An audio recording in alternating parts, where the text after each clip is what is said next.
Hi there, I'm Kat Matlock with Free Body, and my life's passion is empowering people with skills and knowledge to get themselves out of pain so that they don't have to rely on others when they are in pain to get themselves out of pain, and then to be pain-free for the long haul. So I have a special affinity for people with sciatica because I suffered with sciatica for many years myself, and now I never ever have sciatica pain. And if I even feel the slightest little twinge coming, I can fix it just like that. So that's my hope for you. And I'm gonna start with I wanna give you a foundation, a little beginning of how you can work with sciatica in your body, and a few specific movements that are key to getting sciatica pain that I see with all the people I work with, and I've worked literally with thousands of people, that this key is missing, this key understanding, and then turning that into a skill. So that understanding is that you cannot fix sciatica and sciatica symptoms if your inner thigh muscles are short and tight and stuck. The inner thigh muscles, without giving it a whole anatomy lesson right now, I'm going to do that in another video actually.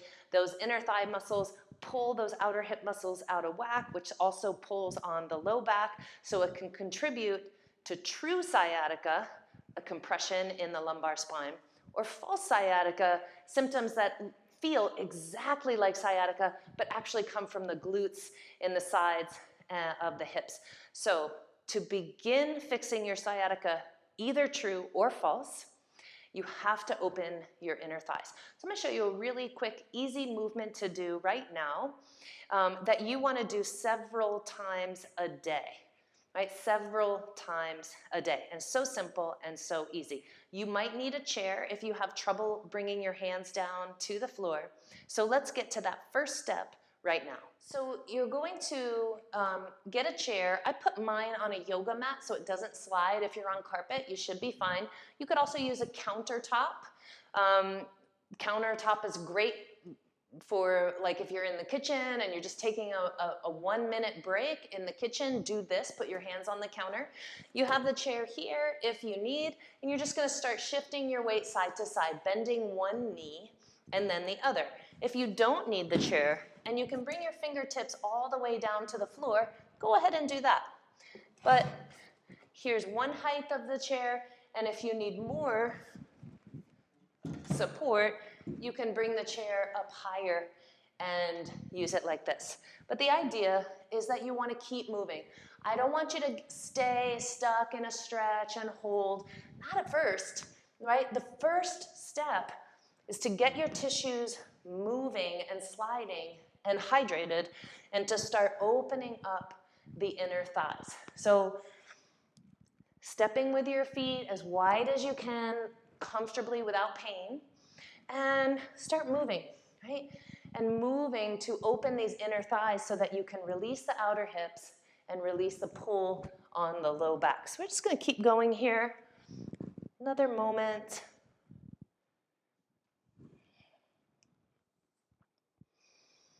Nice deep breaths, always nice deep breaths in your belly.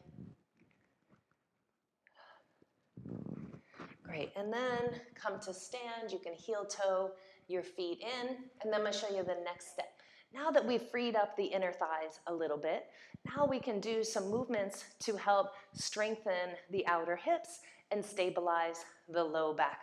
Lengthen the low back, strengthen the outer hips. One of the symptoms that happens that I see a lot with folks with sciatica when they come to me is that the one hip kind of gives out and it doesn't hold their weight up, right? So that hip kind of giving out means that those outer hip muscles, the glutes, are really weak. So to be able to help build strength in the outer hips. If I just tell you, okay, do some side leg lifts and strengthen your glutes, if that hip is giving out, you're not going to be able to do that, and you're going to get frustrated, right? Maybe you've had that experience in physical therapy.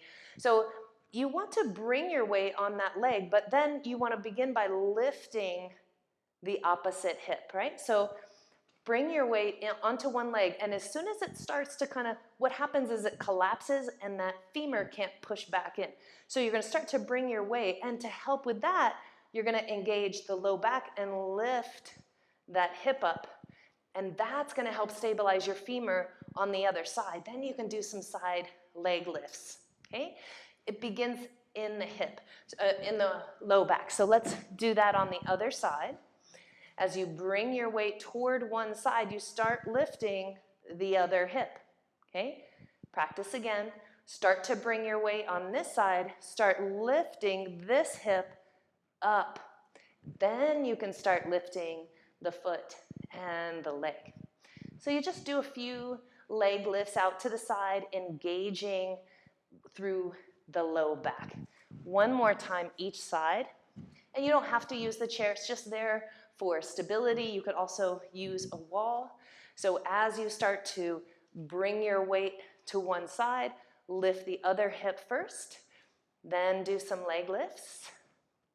And if your leg lifts just look like this, that's totally fine.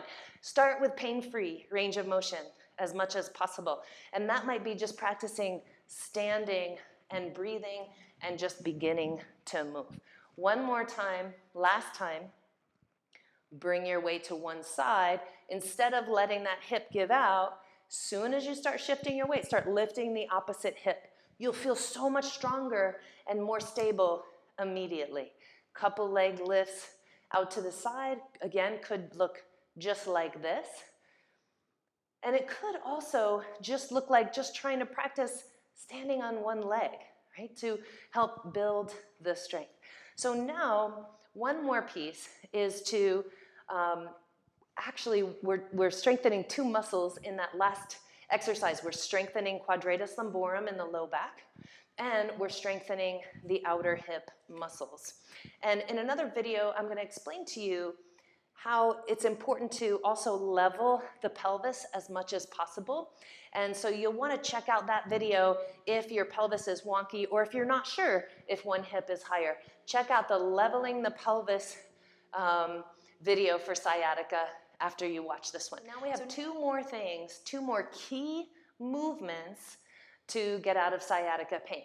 One is lengthening and side bending to open the low back, and the other is clearing the hip joint with hip circles. So we're gonna lengthen the low back by lifting up through the whole body, get as long as you can, reach one arm way up overhead, and then just a little side bend. The thing is, when you're doing your side bends, do keep that length through the whole spine. And you're using the arm and the hand to help lift you longer. Keep reaching through the arm and the hand. And then we're going to do it to the other side. You're going to lift and lengthen and side bend. Keep lengthening through the back, lengthening the side body, freeing up around those nerve ends that are coming out of the spine there and opening up the lumbar spine. So lift, lengthen with side bends. And then our final is to go back to the hips and do some circles to help clear out the hip joint and get that hip joint lubricated and moving well. So again, you could place your hand on a chair, bring your weight to the inside leg close to the chair. As soon as you start doing that, what's the first thing you're going to do? Lift that hip, right? Lift the opposite hip, press the standing leg down, and 3 circles. And your circles might just look like this. Totally fine. Wherever you are, work with your body. Just don't stop moving. That's the problem I see so often. So you're going to bring your weight to the inside leg, start lifting that outside hip, circling. It might just look like this. It might look like bigger. Using the head of the femur to clear out that hip socket. One more time, each side we're going to do. Bring the weight to the inside leg, lift the outside hip, few hip circles. Other side 3 times. Standing weight, inside leg, outside hip. Lifts up toward the shoulder. 3 circles. Great. Hey, take a moment to breathe in your belly. Notice your body, notice how it feels. Check in. Please don't stop moving. If you stop moving, your body will solidify those tensional imbalances, and over time it becomes harder and harder to get moving again. So wherever you are today, begin some movement, get up, open the inner thighs, build stability in the hips by lifting the opposite hip, do some side bends to create some space in that low back, and then do some hip or knee circles so that you are keeping the hip joints clear and lubricated. So thank you so much for watching. Again, I'm Kat Matlock here at Free Body, and go ahead and subscribe below so you can get updates. We're releasing a whole bunch of videos right now to support people on healing sciatica at home. Take care.